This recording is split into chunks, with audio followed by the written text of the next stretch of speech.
Hello everyone and welcome back to Always Watching. Today I am continuing my coverage of the Tribeca Film Festival with the documentary How Dark My Love. Briefly, the film documents painter Joe Coleman as he embarks on his most personal project to date. The documentary is a touching look into the lives of Joe Coleman and his wife Whitney Ward. We are introduced to Joe working on a 7-foot painting of his wife Whitney. The painting is part of a collection which includes a portrait of himself. The painting is so intricate that Joe has had to pour all their resources into it, nearly making them bankrupt. The portraits are akin to an autobiographical novel, recounting the deepest, darkest, and most sacred moments of their lives. I thought this was such a beautiful way to not only reflect on their own lives, but also reflect on the impact they've had on one another and their work. Joe has garnered a reputation for taking on more controversial projects. One example that really struck out at me is his promo poster for the film Henry, Portrait of a Serial Killer. It was considered so extreme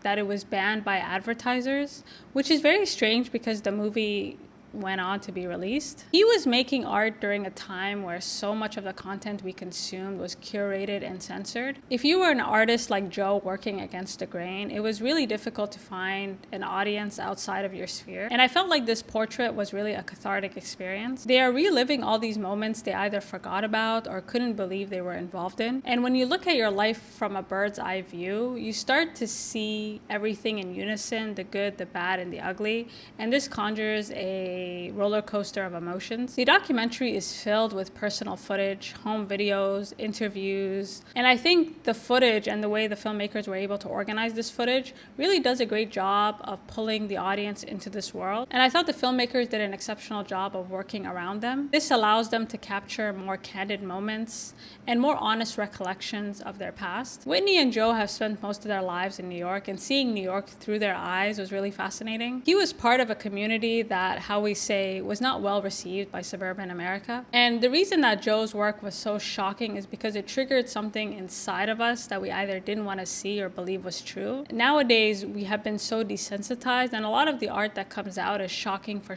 just to be shocking and to go viral. And I find that the pieces that are the most haunting are always the ones that are not trying to be. I thought seeing how each of their portraits were received and which one sold first and their reactions to which one sold first really, for me, illustrated that this was truly a labor of love. And I would like to believe that everyone in life is guaranteed some type of love, whether it be love from your dog, your parents, your child, but not necessarily a romantic love. I don't think this is promised to all of us. And when you think about what does love look like, what does it mean to operate from your authentic self, like this is such an abstract concept. And I felt this portrait was as close to an example as I can give. It was not just a labor of love, but also a labor of self-love.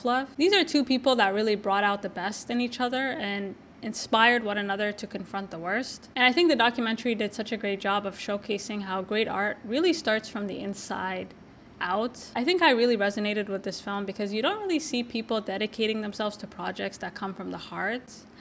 And I think that's what's really missing. If you're always chasing money or fame or views, you will never find peace because those numbers could always be better. The paycheck could always be bigger. And so if you are able to see it, please do. And until next time.